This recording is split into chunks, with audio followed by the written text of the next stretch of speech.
In Japan, a health crisis is unfolding. Residents are discovering toxic chemicals known as PFAS in their blood. And these substances are also being found in rivers and groundwater across cities. They're also called forever chemicals as they do not degrade over time and continue to accumulate in the body. Are you thinking about Japan's recent release of nuclear contaminated wastewater?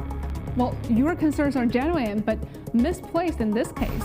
PFAS have nothing to do with that, since nuclear discharge typically contains radioactive substances like tritium, not fluorine. So where is this toxin coming from? Let's take a closer look at where these incidents are happening. Omori, Tokyo, Kanagawa,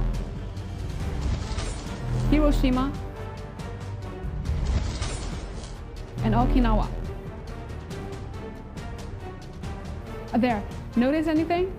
Most are near US military bases. Why there are so many US bases in Japan is a story for another day. The point we focus on today is that they are there, and they're brazenly contaminating the Japanese land. The American Cancer Society warns that the exposure to PFAS can lead to tumors and cancers, and no amount of these toxins is deemed safe. But the levels being reported in Japan are alarming. In Hiroshima alone, PFAS levels are 300 times above the national safety limits. So the Japanese people are angry and scared. They're demanding action and urging their government to inspect these US bases and call for nationwide blood tests for PFAS. But Japan's hands are tied. Thanks to a 60-year-old pact with the US, Japanese officials can't even step foot on these bases, on their own soil. And this isn't the first time that the US bases have left their toxic marks. The painful US legacy of the Vietnam War lingers on even after 50 years of the war. One of the most controversial American operations in Vietnam. Just the name of it evokes all sorts of horrible images. Agent Orange. The US military sprayed 20 million gallons of Agent Orange herbicide across Vietnam. The plan was pretty simple: wipe out forest cover and the crops to starve out resistance. Americans said it wouldn't have lasting harm, but the reality is quite different. Agent Orange wasn't just any herbicide. It packed dioxin, one of the deadliest chemicals known. It doesn't disappear. It sticks on surfaces, in the soil and in water, and from there it poisons fish, wildlife, and crops, climbing up the food chain and seeping into genes generation after generation.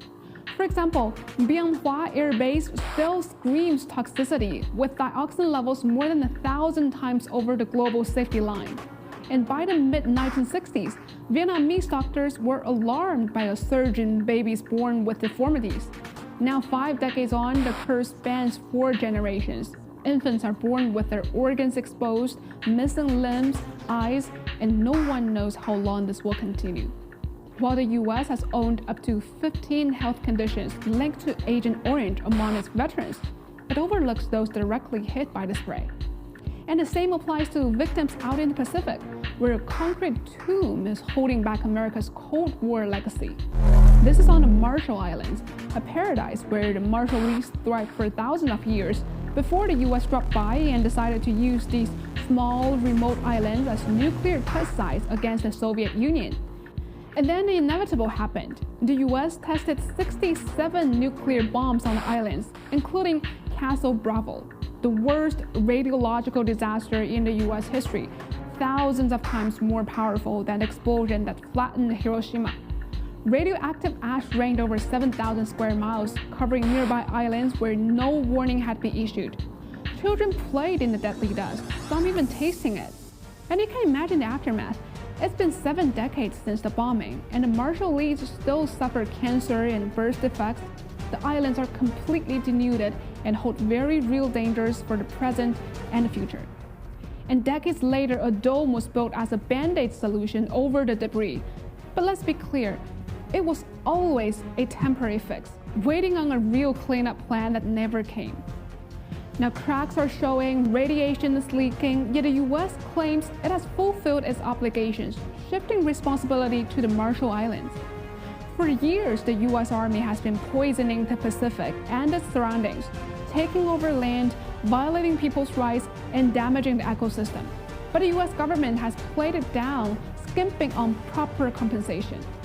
Just last year, it was the US again, along with some Western nations, who chose to stay mum over Japan's decision to discharge nuclear contaminated wastewater into the ocean, despite significant opposition from neighboring countries. Does this suggest a troubling acceptance of such reckless behavior? The Pacific Rim is not anyone's stomping ground, just as the Pacific Ocean isn't a sewer.